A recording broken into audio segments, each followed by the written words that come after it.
दहशतवाद्यांचा या हल्ल्यामध्ये प्रामुख्याने आपल्याला दिसून येतो आहे। कारण पर्यटन स्थळ म्हणून पहलगामची ओळख आहे आणि त्या ठिकाणी हल्ला करण्यात आला। देखिए, धर्म पूछकर और नाम पूछकर हमला किया गया है और उन दोगले नेताओं से पूछना चाहता हूं जो कहते हैं आतंकवाद का धर्म नहीं होता। आज कहां है वो नेता? क्यों धर्म पूछकर हमला किया गया? क्यों उसका नाम पूछकर जो है हमला किया गया? सीधी सीधी जो है ये टारगेट किलिंग है। केवल हिंदू निशाने पे था, पर्यटक निशाने पे था, और किसी के ऊपर टारगेट क्यों नहीं किया गया? माननीय गृह मंत्री जी कश्मीर पहुंच रहे हैं कुछ देर में, तो जल्द से जल्द इसके ऊपर कड़ा संज्ञान और कड़ा एक्शन की जरूरत है। इस पाकिस्तान को मिट्टी में मिलाने का समय है।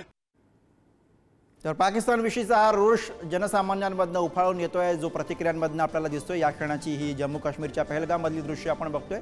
या ठिकाणी सध्या शांतता आपल्याला पाहायला मिळतोय। मोठ्या संख्येनं सर्च ऑपरेशन या ठिकाणी सुरक्षा दलाकडनं राबवलं जात आहे।